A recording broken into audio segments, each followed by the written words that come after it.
A letter to Monsieur Boileau Despreaux occasioned by the victory at Blenheim. Matthew Prior, since hired for life, thy servile muse must sing successive conquests, and a glorious king must of a man immortal vainly boast, and bring him laurels whatsoe'er they cost. What turn wilt thou employ, what colours lay, on the event of that superior day, in which one English subject's prosperous hand, so Jove did will, so Anna did command, broke the proud column of thy master's praise, which 60 winters had conspired to raise? From the lust field 100 standards brought must be the work of chance, and fortune's fault.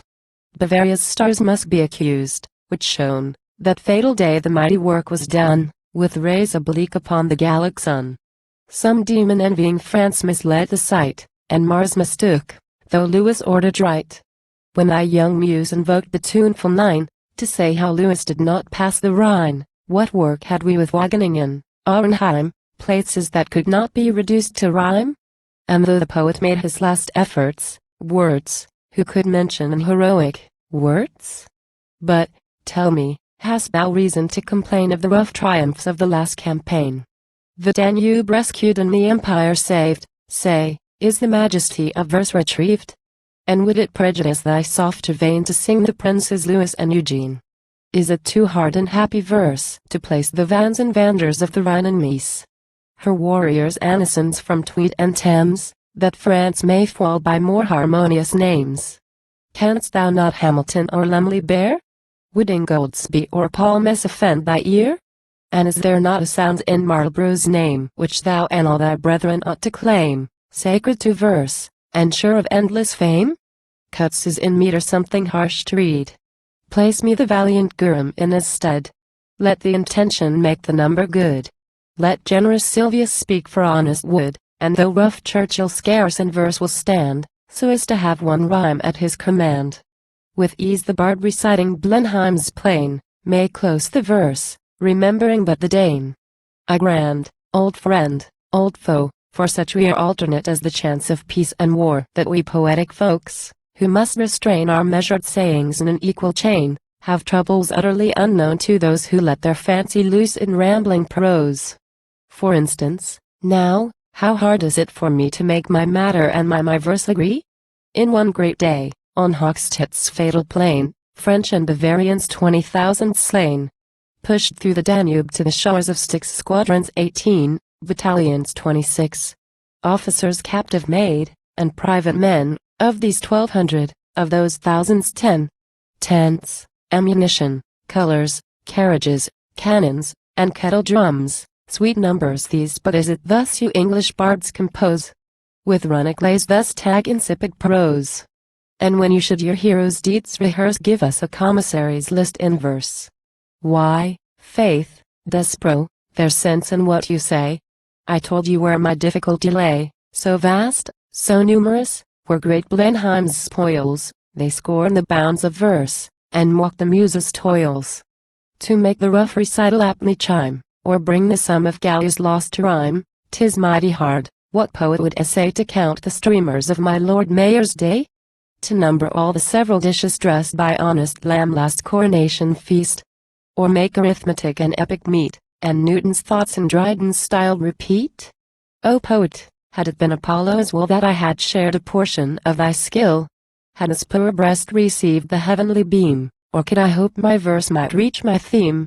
Yet, Boileau, yet the labouring muse should strive beneath the shades of Marlborough's wreaths to live, should call aspiring gods to bless her choice, and to their favourite strain exalt her voice, arms and a queen to sing, who, great and good, from peaceful Thames to Danube's wandering flood, sent forth the terror of her high command, to save the nations from invading hands, to prop fair liberty's declining cause, and fix the jarring world with equal laws. The Queen should sit in Windsor's sacred grove attended by the gods of war and love. Both should with equal zeal her smiles implore, to fix her joys, or to extend her power. Sudden the nymphs and tritons should appear, and as great Anna's smiles dispel their fear. With active dance should her observance claim, with vocal shell should sound her happy name. Their master Thames should leave the neighboring shore by his strong anchor known and silver oar, should lay his ensigns at his sovereign's feet, an audience mild with humble grace entreat. To her, his dear defense, she should complain, that whilst he blesses her indulgent reign, whilst further seas are by his fleets surveyed, and on his happy banks each India laid, his brethren Meuse, and Wall, and Rhine, and Saar, feel the hard burden of oppressive war? That Danube scarce retains his rightful course against two rebel armies' neighboring force, and all must weep, sad captive to the Seine, unless unchained and freed by Britain's queen.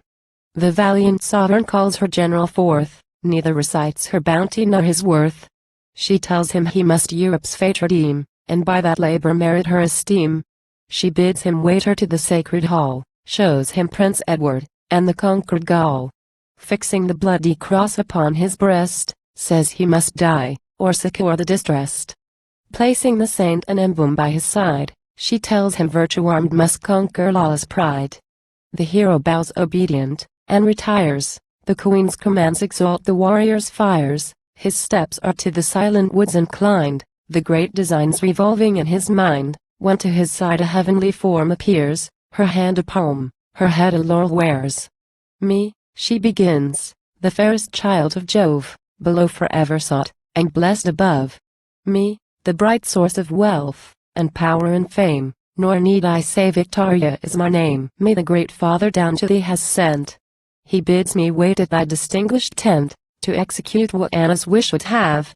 Her subject thou, I only am her slave. Dare, then, thou much beloved by smiling fate, for Anna's sake, and in her name, be great, go forth, and be to distant nations known, my future favorite, and my darling son. At Schellenberg I'll manifest, sustain thy glorious cause, and spread thy wings again, conspicuous o'er thy helm, in Blenheim's plain. The goddess said, nor would admit reply, but cut the liquid air, and gained the sky. His high commission is through Britain known, and thronging armies to his standard run. He marches thoughtful, and he speedy sails. Bless him, ye seas, and prosper him, ye gales. Belgia receives him welcome to her shores, and William's death with lessened grief deplores. His presence only must retrieve that loss. Marlborough to her must be what William was, so when great Atlas, from these low abodes recalled, was gathered to his kindred gods, Alcides, respited by prudent fate, sustained the ball, nor drooped beneath the weight. Secret and swift behold the chief advance. Seas hath the empire joined, and friend to France, the British general dooms the fight. His sword dreadful he draws, the captains wait the word. Anne and St. George, the charging hero cries, shrill echo from the neighboring wood replies. Anne and St. George, at that auspicious sign the standards move, the adverse armies join. Of 8 great hours time measures out the sands, and Europe's fate in doubtful balance stands. The 9th, Victoria comes, o'er Marlborough's head confessed she sits, the hostile troops recede. Triumphs the goddess, from her promise freed. The eagle, by the British lion's might unchained and free, directs her upward flight. Nor did she ere with stronger pinions soar from Tiber's banks, than now from Danube's shore. Fired with the thoughts which these ideas raise, and great ambition of my country's praise, the English muse should like a mansion rise, scornful of earth and clouds, should reach the skies, with wonder though with envy still, pursued by human eyes. But we must change the style. Just now I said I ne'er was master of the tuneful trade, or the small genius which my youth could boast. In prose and business lies extinct and lost. Blessed if I may some younger music cite, point out the game, and animate the flight. That from Marseille to Calais France may know, as we have conquerors, we have poets too, and either laurel does in Britain grow. That, though amongst ourselves, with too much heat, we sometimes wrangle when we should debate, a consequential ill, which freedom draws. A bad effect. But from a nobler cause we can with universal zeal advance to curb the faithless arrogance of France, nor ever shall Britannia's sons refuse to answer to thy master or thy muse. No want just subject for victorious strains, while Marlborough's arm eternal laurels gains, and where old Spenser sung a new Eliza reigns.